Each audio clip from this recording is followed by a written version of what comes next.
নমস্কার, সকলকে স্বাগত আমার এই ছোট্ট একটা ইউটিউব চ্যানেলে। আমি হচ্ছে তোমাদের প্রিয় ড্রিম গার্ল। আজ হচ্ছে আমার কাপ নুডলস চ্যালেঞ্জের 10তম দিন। তো চলো দিনটা শুরু করা যাক। সো আজ হচ্ছে মঙ্গলবার, আর আর ক্লাসে যেতে হবে। সোমবারটা বন্ধ ছিল, কালকের ব্লগে তো জেনেইছো। সো চলো, প্রথমে আমি স্নান করে নিয়েছি। এখন 6টা 12 বাজে। তো এখন আমি পারফিউম নিয়ে নিচ্ছি, মানে পারফিউমটা ক্যারি করতে হয়, কারণ আমার গা দিয়ে কুত্তা মারা গন্ধ বেরোয়, বুঝলে? কুত্তা মারা গন্ধ, সিরিয়াসলি বলছি, ইয়ার কি নয়। সো তারপর এটা হচ্ছে লিপ বাম, যেটা কিনা রোজ ক্যারি করতে হয় অবভিয়াসলি। আমার ঠোঁট অনেক ফেটে যায়, দ্যাটস ওয়াই। সো এটাকে রাখছি কোনায়, কর্নারে তো রাখছি, কারণ এটাকে আবার পকেটে করে নিয়ে যেতে হবে। সো এটা হচ্ছে আমার ময়শ্চারাইজার বা সানস্ক্রিনটাই বেশি ইউজ হয়, আর কিছু ইউজ করি না। মুখে লাগানোর মতন, মুখে মাখার মতন আমি খুব একটা কিছু ইউজ করি না। মেকআপ করিনি আজ পর্যন্ত, মাখা তো দূরের কথা। 18 বছর হতে চললো আমার, বুঝলে? তো চলো বিটরুট জুস খাওয়াই। তা আমার মনে হয় কি, দেখো, জীবনে তোমার তোমার স্টমাক কি সব কিছু, বুঝলে? তোমার গাট ঠিক থাকলেই সব ঠিক থাকবে, মানে পেট ঠিক থাকলেই শরীর ঠিক থাকবে। তো আমি আমার খাওয়ার ওপর বেশি নজর দেওয়ার চেষ্টা করি। সো চলো মর্নিং রুটিন শুরু করি। যেহেতু বাইরে বৃষ্টি পড়ছে, দেখো বাইরেটা অনেকটা অন্ধকার। তো আমি রাতের আলোটাই, মানে যে রাতের মতন আলো হচ্ছে। সো বুঝতেই পারছো, তার জন্য ঘরের লাইটেই এটা শ্যুট করছি। তো দেখতে পাচ্ছ আছে হচ্ছে নাটস, আপেলটা পকেটে নিই, কারণ খেতে খেতে মানে যেতে যেতে খাওয়া যাবে। তারপর নিয়েছি 3 slice of breads, then almond, then ওই আমার এই কাপ স্যুপ, যেটা না খেলেই নয়। সো দেখতে পাচ্ছ আরও অনেক কিছুই আছে। আর আজ ক্লাসে যাওয়ার খুব একটা ইচ্ছা নেই, কেন নেই, কারণ পরপর 3 দিন ছুটি ছিল। তো তো আজকে ক্লাসে যেতে আমার এত ক্লান্তি লাগছে, বাপরে বাপ। এই একদিন রুটিন ছাড়া হয়ে গেলে না, পরিবেশ মানে আমার নিজেকেই চিনতে পারি না পরে। মানে আমার পক্ষে রুটিনে যাওয়া খুব কঠিন। রুটিন থেকে বেরিয়ে আসা, বাও বাও ব্রো, এত সহজ আমি আগেও ভাবতে পারিনি। তো চলো, অন্যান্য কিছু কি করা যায়, যাক। তো আমি থালা বাসন ধুয়ে জাস্ট বেরিয়ে গিয়েছি। এখন 6টা কত বাজে, 36 কি 37 বাজে। তো এখনও 5 মিনিট হেঁটে, তারপরও তবুও আজ 10 থেকে 15 মিনিট লেট। আমি 6টা 45-এর মধ্যে বাস ধরতে হয় আমাকে, কিন্তু আজ 6টা 45, এখান থেকে তো রিক্সা করে হেঁটে যেতে আরও 10 মিনিট লাগবে। তো বুঝতে পারছো, হাতে খুব একটা সময় নেই। তো তো গান শুনতে শুনতে যাই। এই পথ যদি না শেষ হয়, এই গানটা শুনছি, বুঝলে? হ্যাঁ, অবভিয়াসলি আমার গানের গলা বেকার। কি যে শুনবে তার কান দিয়ে রক্ত বের হবে, অবভিয়াসলি। তো আমি বাইরের দৃশ্য এনজয় করতে করতে যাই। তোমরা দেখতে থাকো আমার ব্লগ।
ক্লাসগুলো শেষ, এখন আমি যাচ্ছি হচ্ছে নিজের হোস্টেলে। তো বাইরের ফ্যানগুলো বন্ধ করা হয়ে গেছে, ফ্যান লাইট একটা এসি শুধু অন রেখেছি। তো এটাকে করে চলো লিফটে ওঠা যাক। লিফটে উঠে গেছি আমি, দেখতে পাচ্ছ লিফটটা অনেকটা ছোট। আগেও বলেছি 4 জনের বেশি আঁটে না, মানে টোটাল 130 কেজি বা 25 কেজির মতন হয়। হ্যাঁ, দুজন আমাদের এখানে যে দুটো হাতি আছে না, মানে অনেক মোটা কিন্তু, এর জন্য হাতি বললাম, বা জলহস্তি বা হিপো যা মনে করো। এরা দুজন উঠলেই না এটা পুরো লোড হয়ে ওভারলোড হয়ে যাবে। তো চলো বাড়ি চলে এসেছি। তো ও, আমি আমার কাপ নুডলসের এটা দেখে দিই, নিয়েছি কাপ নুডলস। আর আর তেমন কিছু খাওয়ার ইচ্ছে হয় না গো, সিরিয়াসলি বলছি। আর এই আমার ডগিটাকে খাওয়ানোর জন্য বিস্কিট নিয়েছি। এই ডগিটা আসে না ঠিক মতন, বুঝলে? আমার মানে খুব খারাপ লাগে, এই ডগিটা আমার কথা শোনে না। ভাই তোকে খাওয়াচ্ছি, তুই একটু তো সময় করে খেতে তো আসবি। আমি তোর কাছে তো অন্য কিছু চাইছি না, অন্যান্য কিছু চেয়েছি বলো? এই ডগিটা আমি বাস, অন্যান্য ডগিদের খাওয়ালে দেখো ওরা ঘর পাহারা দেয়, এর কাছে আমি ঘর পাহারার জন্যও বলছি না, একে বলছি বাবা তুই সঠিক সময় আয়, খেয়ে যা। তো আমারও সময় থাকে না ওকে ধরে খাওয়ানোর, কান ধরে খাওয়ানোর। সো নিয়েছি হচ্ছে দুটো বিস্কিট, একটা কেকটা আমি খাবো, বিস্কিট দুটো ওই ডগিটার জন্য। তো আমি বলছি কুকুরটাকে বাবু তুই ঠিক সময় আয়। জানি কুকুরটা যে কোথায় পড়ে থাকে, ওর যে কোন লুকায়ের পেছনে পড়ে থাকে, বাপরে বাপ! ছেলে মানুষ মেয়েদের পিছনে এত কুকুরের মতন, ও সরি ও তো কুকুরই, কুকুরের মতন যে পড়ে থাকে আমি বুঝতেও পারি না। আছে কি ভাই ওর ওর ওর লুকায়ের পিছনে? ছাড়ো ওদের কথা। তো এখন হচ্ছে সন্ধে, এখন সন্ধেবেলা আমার একটু দুষ্টু খিদে পেয়েছে। সো এটা হচ্ছে চিকেন স্পাইসি, এটা হচ্ছে ইন্ডিয়ান, হ্যাঁ। তো এটা ট্রাই করি আজ, চলো। তো এটা আমি খুলে আমি তোমাদের দেখাই। এটা কিন্তু খেতে কিন্তু অনেক ভালো, এর আগেও আমি 4-5 বার এটা খেয়েছি। তবে এটা কিন্তু নতুন, আমার কাছে নতুন, মানে এটা আমি ফার্স্ট টাইম ট্রাই করছি। তো এটাকে ট্রাই করে বলবো কেমন লাগে, হ্যাঁ। তো এটা এটা ইন্ডিয়ার মানে ইন্ডিয়াতে অহরহ পাওয়া যায়, মানে এখানে মানে কলকাতা তো পাওয়া যায়ই, কিন্তু আমি 2021-এ আমাদের গঙ্গারামপুরে এটাকে দেখেছি। তো খেতে ভালোই লেগেছে। তো চলো পড়তে বসা যাক, পড়তে বসে অন্যান্য কিছু না, পড়াশোনায় মন দেওয়া যাক।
এইবার সময় হয়ে গেছে তোমাদের ডিনারটা দেখানোর জন্য।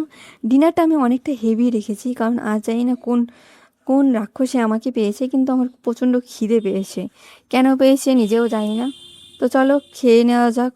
খেতে খেতে বলছি, ওই ডগিটা এসেছিলো, এসে সন্ধ্যাবেলা খেয়ে গেছে। মানে সারাদিন ওর লুগাইয়ের পিছনে ছুটবে আর আমি ওর জন্য অপেক্ষা করব। সিরিয়াসলি মালকিনের প্রতি কোনো দায়িত্ব নেই কুকুরটার, সব লুগাই। মানে ওর গার্লফ্রেন্ড বা ওর ওয়াইফ যা, লুগাইটা কি গালি? আমার তো মনে হয় না। লুগাই মানে তো বউ না অন্য কিছু? প্লিজ কমেন্ট বক্সে জানিও প্লিজ। তো আমি নিয়েছি হচ্ছে ব্রেড, কেক আর একটা বিস্কিট আর কাপ নুডলস তো দেখছোই। তো বন্ধুগণ, আজকের জন্য ভিডিওটা এই পর্যন্তই। যদি ভালো লেগে থাকে তো কমেন্ট বক্সে জানিও প্লিজ। আর আর কিছুদিন হয়তো ক্লাস হবে, তারপর থেকেই আমাদের ছুটি হওয়া শুরু হয়ে যাবে। তারপর থেকে আর ফেয়ারওয়েলও চলে আসবে। আর হাতে মাত্র 4 মাস আছে ফাইনাল এক্সামের বাকি। ফার্স্ট এক্সাম তো হয়েই গেল। বলবো কেমন হয়েছে এক্সাম? তো টাটা, ভালো থেকো, ভালো রেখো, খুশি থেকো, আনন্দ